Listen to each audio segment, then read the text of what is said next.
that it's my time. It's my time. It's my time. It's my time. And I can feel it. I can feel it. Say breakthroughs in the room. Breakthroughs in the room. It's yours if you want it. City's been so good.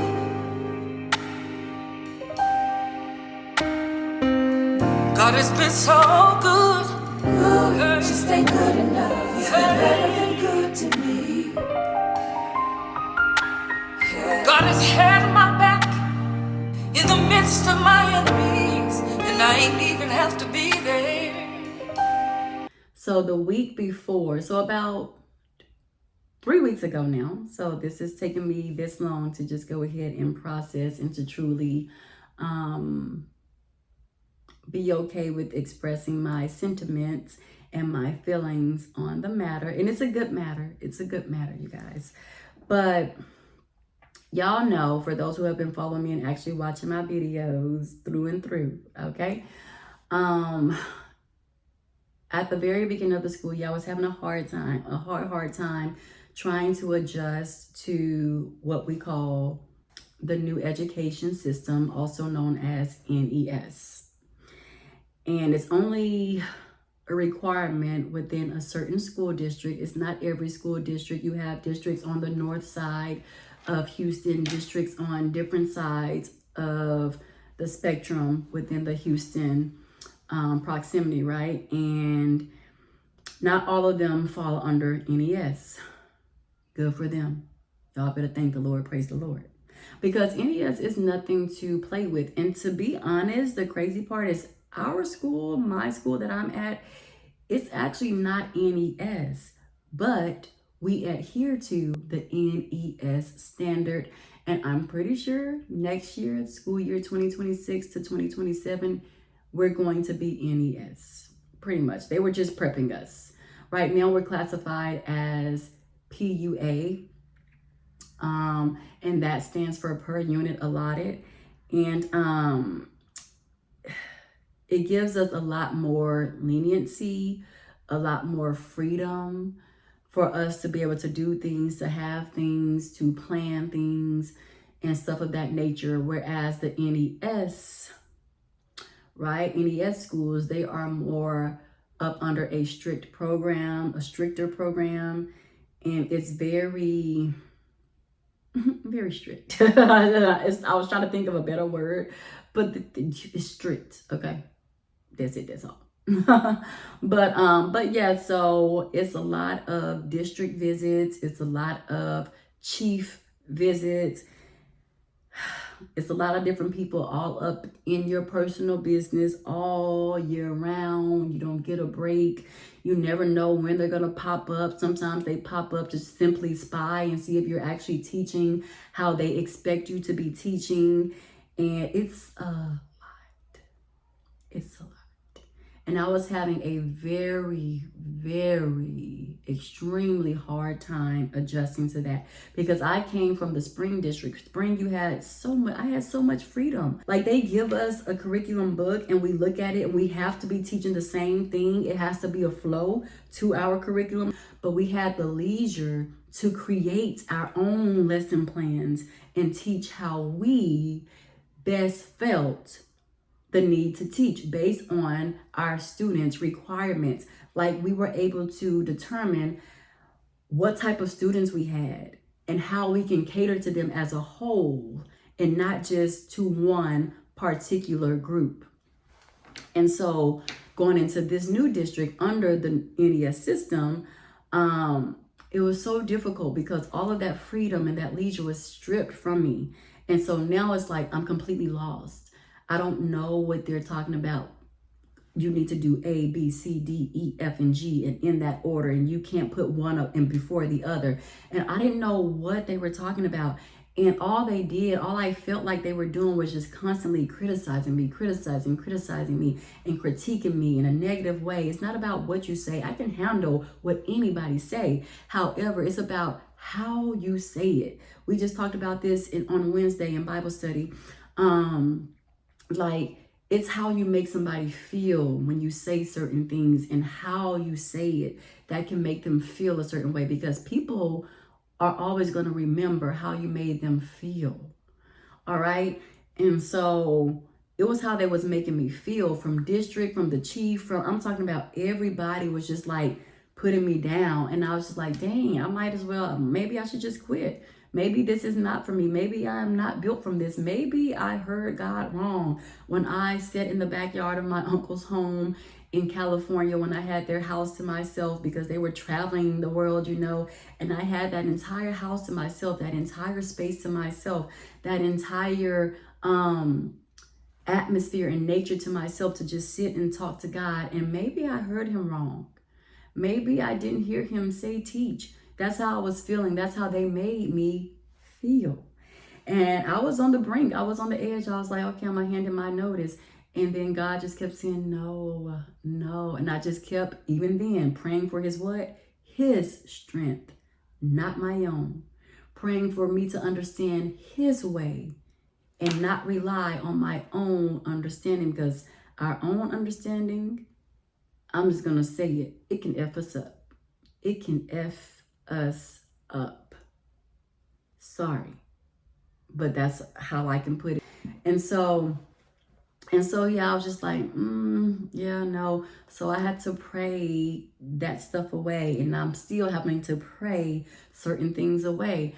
And so yeah, I was just under the barrel of stress. Like, I was so stressed. I'm talking about like trying to perfect lesson plans up until 4 a.m., having to wake up for work at 5 a.m. Up until 4 a.m., having to be up truly for 5 a.m. to get myself ready to be to work for 7 a.m. And I have to find time to walk the dog in between me getting ready and heading out to work. So that's why I wake up no later than 5:30 every morning, because I got to make sure I get him ready. He's walked, he's taken care of, he's eaten, he's done all the things, and then I tend to myself. And before I go to work. All right. And so it's just like, I was just doing so much. I was just completely overextending my time and myself and trying to be so dedicated to this job. So that's why y'all can understand fully now, like, why I'm so appreciative of everything that I've gotten, and why I'm so relieved to know that, my hard work and my dedication and my determination, my perseverance, none of those things went to waste like I thought they were. Because it can be overbearing. And like I said, to constantly have people on your back, again, telling you what you're not doing right, but nobody is showing you how to do it correctly when it's all said and done. You can only tell me what I'm doing wrong, but you can't show me how to correct it. So then it leads me to question, again, my own thoughts and understanding. Do you even know what you're doing yourself? Do you even know how to come up here and teach this new education system? Do you even know? We're under an entire system that requires us to teach like robots. And if we're not teaching like robots, then we could possibly be fired, terminated.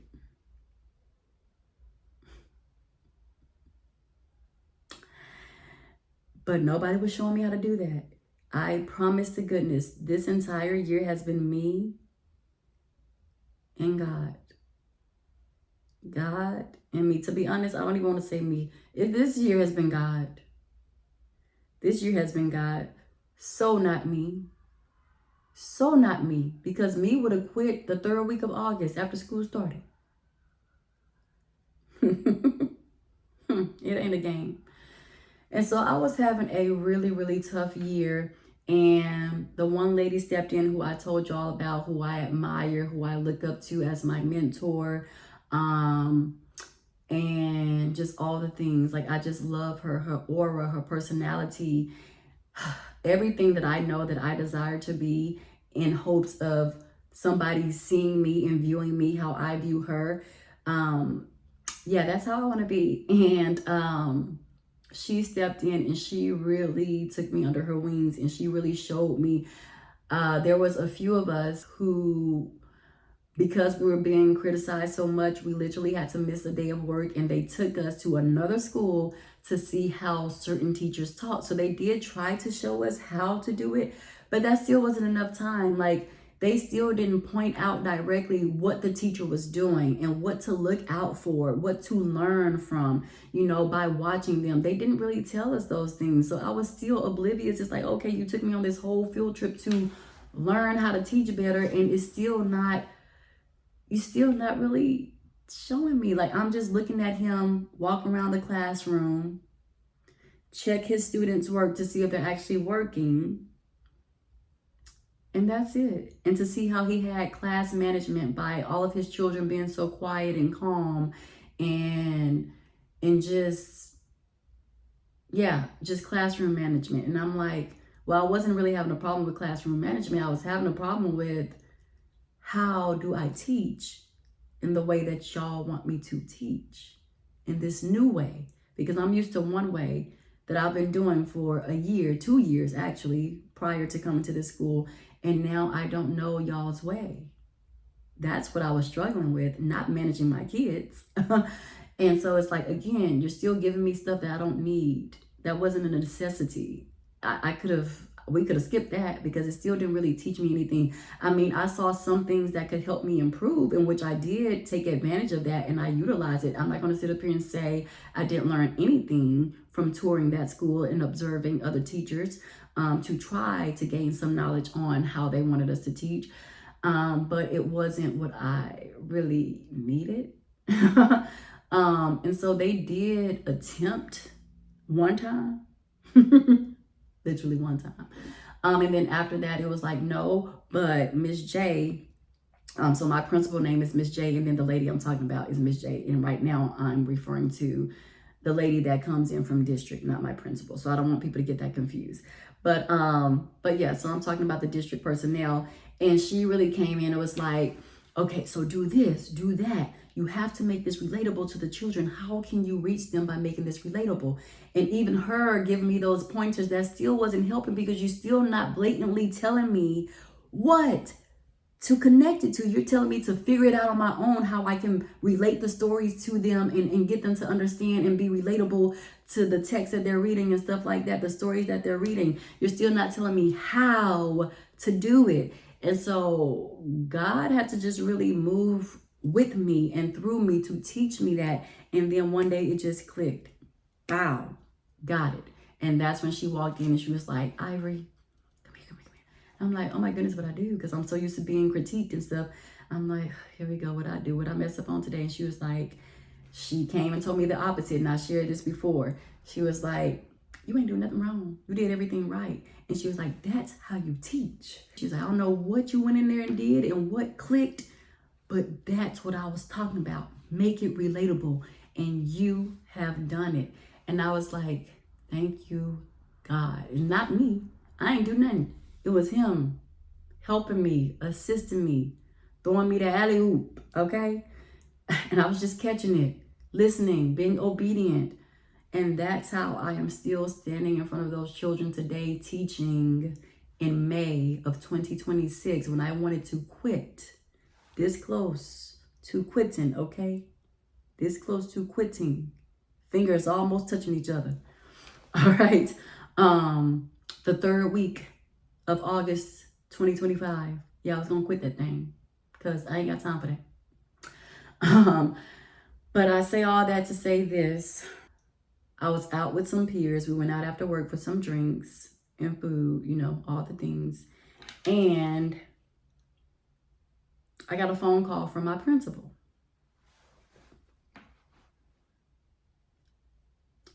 I'm gonna say that again.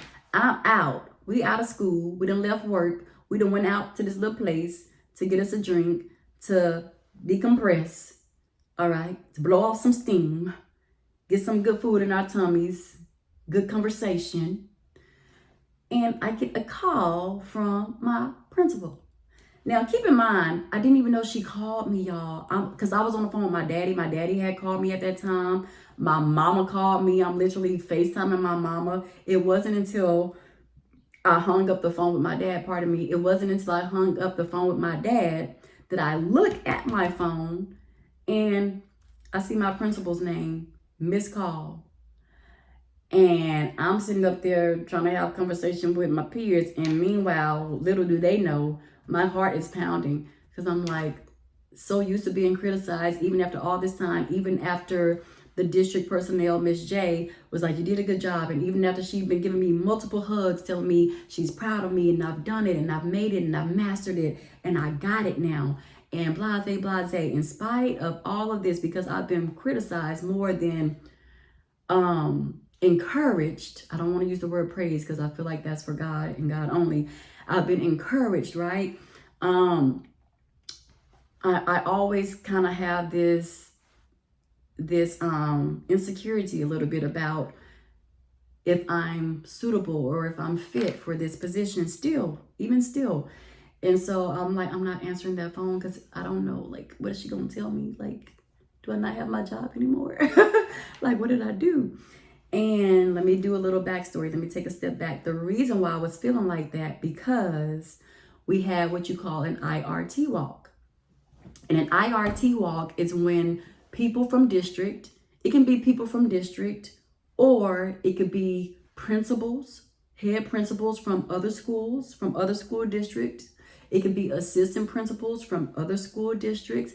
Anybody that has a higher title, that's when they come. It's called an IRT walk. I as in igloo, R as in rabbit, T as in talk, right? IRT walk. And it can determine the make or the break of a school as a whole, as an entirety. So when they come, it is so much pressure. It is so much like, we take weeks preparing for them to come because we know they're getting ready to come. It's not like it's just gonna be out the blue. Like our principal literally tells us, okay. And then the stressful part is they can come anytime. Once the window opens for them to come, they can come at any moment. You don't get any notice. Like you can only be prepared that they're coming, but you don't know when they're coming. You don't know what time they're coming. You don't know what day they're coming. Like you just do not know. And they can they have the say so to, like I said, to rate your school poor, an F school, or an A school, a B school, or a C school. And so their visits are so crucial, so crucial.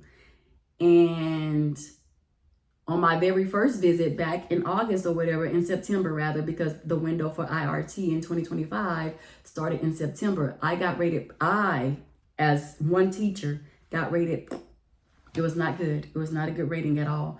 And that's when everybody really started being down my back and down my throat. So that's where I still have a little fear of, am I well equipped for this job, for this title as an educator or not? And so when she called me recently, and we're now in 2026, and that fear still like kind of tugged at me a little bit, right?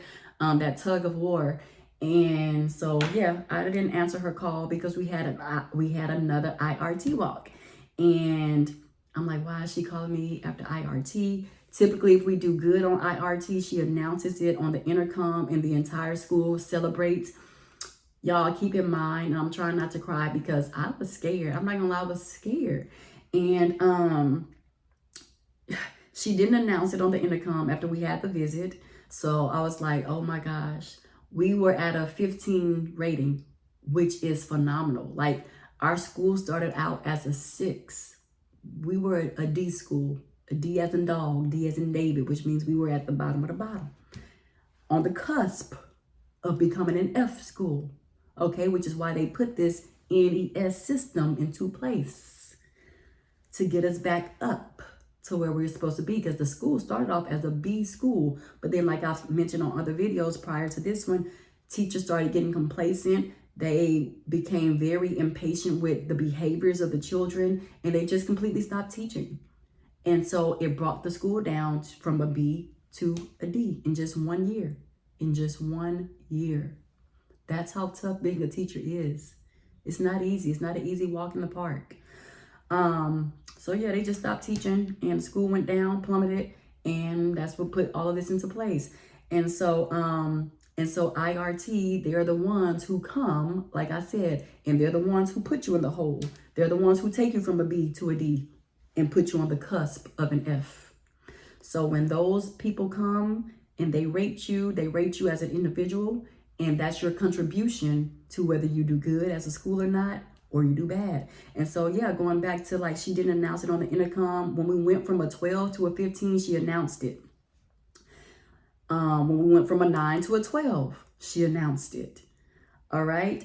And she didn't announce it this time. And I was part of that contribution because they came to me and they monitored my room to see how I was teaching. They monitored my students to see if they were learning. They monitored my students when we tell them, put your answers on the whiteboards and flip them over. That's how we collect our data and how we get our information and stuff to see who understands the curriculum and who don't. They walk my room to the front where I'm teaching. They come and stand right next to me and they look at the whiteboards to see, is she teaching right? We'll know if she's teaching right based on her students' data. Do they all have the same correct answer, or are all their answers wrong? They will literally come and stand right by you and be looking at your students right along with you. Do they know this information? Are you teaching well? We're going to see. And so, yeah, they came to me. She didn't make an announcement saying that we improved our score and we went up from 15 to 18 or anything like that. 18 being the highest score that you can get to put you up there to a B or an A. So when she called me, I'm like, oh my Lord Jesus. Oh my gosh. This lady gonna let me go. I didn't do good on my IRT. Jeez Louise. And then, not only did she call me, I get a pop. She text messaged me. She gave me a 2-in-1 combo. So I really was like, oh my gosh. I'm sitting up there trying to enjoy myself as best as I can. I'm freaking out. I'm literally shaking, but trying not to make it noticeable. And then I made her wait. I made my principal wait for about a good 45 minutes, almost an hour, before I got the courage to pick up the phone, step away from them, go somewhere. I went way far away from the crowd, somewhere they couldn't even see me. I walked all the way back by my car. They was all the way back in the restaurant on the patio. I walked all the way out to my car on the opposite side of where they were. And I called her back. I called her back. But you guys, guess what she said? But God.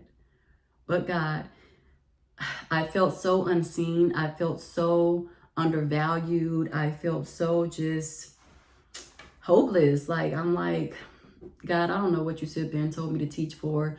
Like, was it even you, or was that my own intrusive thought? Like, telling myself to teach and I just thought it was you.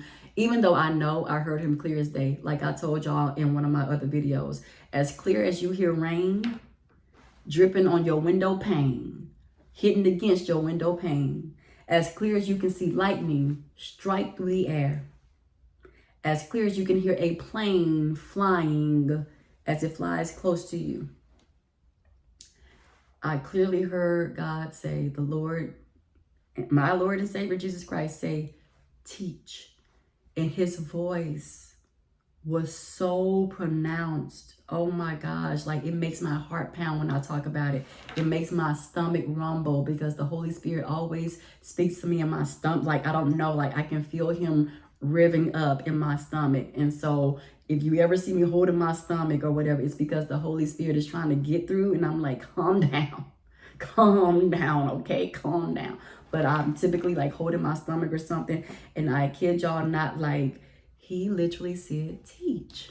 Clear as day. Because I told him, I was like, Lord, I'm sick and tired of people telling me I'm watching all these freaking videos. I'm getting more frustrated with you. I'm getting more angry with you. I'm getting more impatient with you, because how dare you sit up there and talk to all these other people and tell them certain things so clearly, or give them clear visions as to what you want them to do with their lives and their career paths and this. And I'm truly letting it all out to God, out of my mouth, just like I'm talking on this camera. That's how I was verbally talking to him, as if he was sitting there right next to me. And he was the whole time. And I said, I am not getting up from this meditation position until you talk to me. I want to know that what they're saying is real, that you are real, and that you do talk to your chosen children. I kid y'all not, 10 minutes into my meditation, after I said all this, I'm vibing. That man, his voice came straight through that wind. When I say, I can't even explain it. My gosh, I can't even explain it. But I was just like, Lord, you ain't tell me to do this. You did not tell me to do this, bruh. Ain't no way you told me to do this. But yes, he did. So my principal called me. I called her back finally. Like I said, stepped away, isolated myself. Called her back. And I was like, hey, Miss J, what's going on? What I do? That's what I told her. What's going on? What I do? And she was like, I said, it's a good thing or a bad thing? And she was like, first of all, calm down. Those were her exact words. First of all, calm down. I'm gonna need you to do that. She said, you didn't do anything wrong. And even her text message said, hey, nothing's wrong, but just call me back at your earliest convenience. And I was like, heck no. Girl, what you mean? But I did. And so that's what she said. She said, nothing's wrong. She told me that out of her mouth. Again, nothing's wrong. And she was like, I was just calling you because I wanted to be the first person to tell you, because everybody going to try to run up to you tomorrow, all the assistant principals. And she was like, I'm not letting them take this moment away from me. She's like, I was just calling you to tell you that after the IRT walk, she says, I can't give you the score that we made as a whole, as a collective, but I thought it was my duty and obligation to give you a call as your principal to tell you that you've worked so hard, that you are seen, that we see what you do for these kids. And she was like, even though I can't give you the score that we made as a school, I will give you your personal score. Now, she's never done this ever. From August of 2025, we're now in May of 2026. And she just now told me this in late April after we had and as a matter of fact, y'all, this was our final IRT walk. This was the final IRT walk. So we don't have any more for the rest of the year. That was it. That was the last one. So that was a major deal. That was it. That was the one that closed out the school year for us.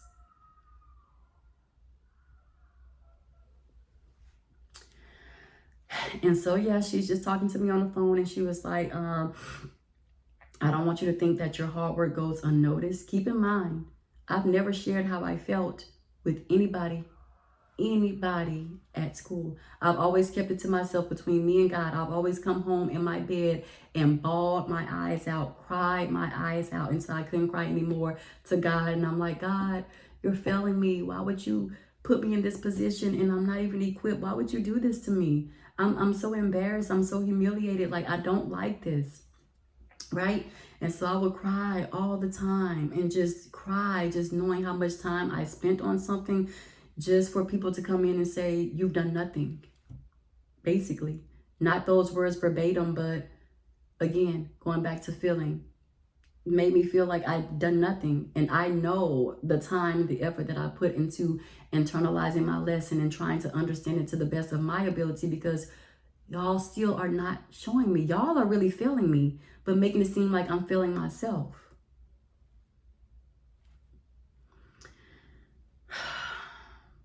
So again, going back to that call, sorry, I'm having a lot of pauses in between, but this is just a testimony. This is just my testimony.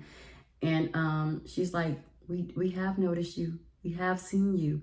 I've never said this to them. I've never expressed to them that they haven't made me feel seen or valued or anything like that, or given me props or kudos for working hard and never being caught on my phone like they've seen so many other teachers get caught on their phones and doing this. I am literally always working when they walk in my room.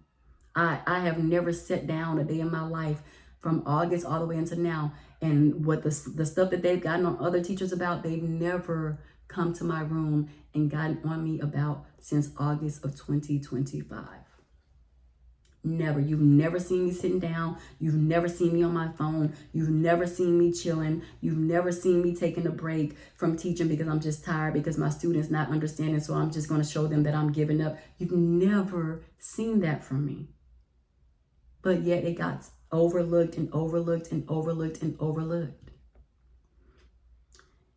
And she said God put it through her spirit, because he knows everything that I was struggling with and facing and battling with and being hard on myself for and about. He knew those exact things, and he placed it in her spirit to reveal those things back to me, so that he can get the glory, so that he can know so that I can know that he heard my cry, and now he's getting ready to deliver that very same thing, that very cry, back to me in abundance. Wow. So she said, oh, y'all probably heard my tummy growl, but it's just my food is processing, okay? But yeah, so she was telling me, she was like, we had our final IRT walk. And she was like, I just want you to know all the things that I shared with y'all that she said. And she said, I just want you to know that you did it. You did your thing. She said, it's my duty and obligation to call you and to be the first one to tell you your personal score. And she said, well, even though we didn't move up the needle like I wanted to, we didn't go down. So that was very good. We didn't go down. We remained the same at that 15 or whatever rating, which is good. That's 3 points away from the exemplar scoring on the scale of an 18. So we're good. We're good. But we didn't move that needle as a whole, as a collective, because I wasn't the only teacher. It's multiple teachers that they go to. In fact, I think they went to all the teachers in 5th grade except for 2. They went to every teacher except for 2. So we all contributed to that last IRT walk. They went to some teachers in 4th grade. They didn't go to anybody in 3rd grade. They only they only go to the teachers who are STAR testing grade levels. So 3rd, 4th, and 5th, we always get hit because we're the STAR testing grade levels. So yeah, we get hit 5th grade, especially because we're the ones molding the students and preparing them to go on to 6th grade. So we are the factor when it comes to IRT walks. It really is really on us in 4th grade, for real. They're very lenient a little bit on 3rd grade, but 4th and 5th grade, y'all got to be with it, because now y'all are prepping our babies for higher levels. And so yeah, she's like, I talked to the individuals who did the IRT ratings, and she was like, even though we didn't move the needle, I did ask them, well, can you please just name my exemplar teachers? I'm gonna say that again. She asked the IRT personnel, she was like, even though we didn't move the needle like I wanted us to, as a whole, as a collective, as an entire school, can you please just name my exemplar teachers? And she said my name was one of the first names to come up. But God. She was like, I'm gonna tell you your personal score. And she told me my personal score. And she said, you scored a 16.5 rating. A 16.5 rating. This is how they rate us. The highest score, you guys, that you can get as the mastering score, the master score, is an 18. So I was 1.5 points away from that mastering score. As an individual teacher who IRT came in and observed. And I was like, I said, I'm sorry, but you lying. I'm not gonna lie. I told her, I said, I'm sorry, but that's not real. I was like, what?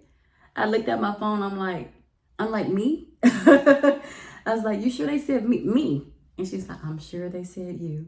Yeah, I'm positive it's you. You made a 16.5. You were named as one of my top exemplary is what that means. Exemplary teachers of all teachers. You made a 16.5 out of an 18 scale rating. That's major.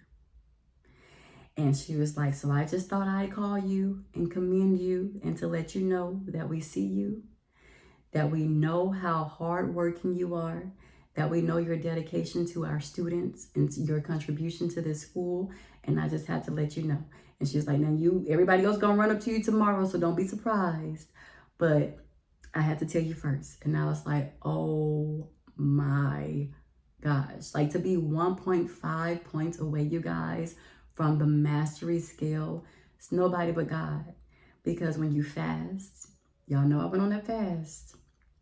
I didn't say I was fasting until after the fast was over for 40 days. All right, I said I was on a journey, in which I was. But that's what I was doing, fasting and talking to God, spending time with God, reading my Bible, journaling how I used to in California, picking that back up, picking up good habits during that time, during that journey of just being with Him and then treating people. The proof is in the pudding. I didn't make stuff up. I don't have to make stuff up about myself. I don't boast and brag about myself. It's going to be proof from others about what I do and who I am, my character, my integrity, and how I treat people in real life. In real life. All right? Without cameras, without facades, without this, without having to post myself and what I do on social media. I do it every day. It's exhausting, but I do it every day in real time, in real life. I am exactly who I say I am because God created me to be exactly who I am and who I'm still becoming in His light and under His covenant. So, man, ain't He a good God? Ain't He a great God? Ain't He a faithful God? Ain't He a promise-keeping God? Yes, He is. Whoo! So yeah, that's all I came out here to share and to just, again, tell my testimony through story. And my gosh, I'm still processing it because I'm like, what? And then to take all of the words that I have talked about with God. I don't feel worthy to be in this position. I don't feel seen. I don't feel valued. This is me to God, not any other human, because what can any other human do except know my business? What can they do for me except know my business, to go back and talk about it and tell it amongst the masses? So these are words that I was literally using to God and God alone. And my mama, but who my mama gonna contact at my school? Like, come on. But so nobody else knew these words. And for this lady, my principal, my head principal, to tell me these exact words verbatim to me. She said them all back to me over the phone before telling me what I made, my score, my rating. As a 5th grade English teacher who has been getting criticized and crucified all year about what a horrible job I'm doing. And then you have to backdoor, because she kind of gave me slack too. She kind of gave me stuff too. But so for her to have to come back and tell me that was only God moving through her to say, do the right thing. Do the right thing and call her and tell her, job well done. Job well done, as we conclude our IRT visits for the remainder of the year. Now, I don't know what other teachers she called. Nothing was shared with me from anybody else. You know, after that call, people started coming up to me, asking me, other teachers who didn't get their scores, I assume, or whatever. They were coming up to, well, one teacher did come up to me and directly told me, I didn't get my score. What you get? How you do? And I'm like, oh, somebody must have told about my score, but I didn't reveal my score to him or to anyone. I did share that, you know, they were like, well, what's wrong with you, blah, blah. And I was like, because I came back and I was still shaking, because now I'm shaking out of excitement and relief. And they were like, what's wrong with you? You okay? Was that a good cause? I was like, girl, it was a good call. It's a relief. I can finally breathe and blah, blah, and stuff like that. And I shared with them that I did good on the IRT walk. And I didn't share my exact score because that was for me to know.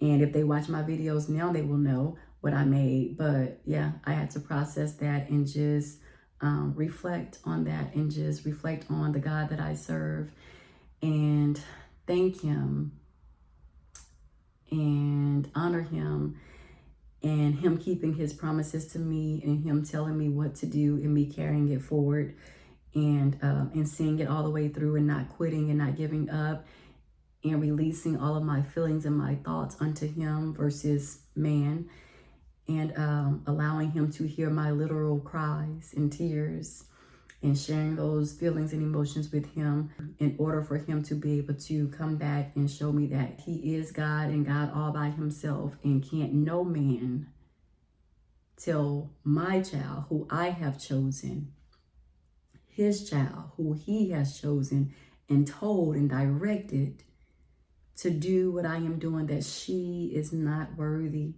that she is not capable of fulfilling this job title as an educator. And so yeah, it's a good feeling. I'm still in shock, to be honest, even weeks later.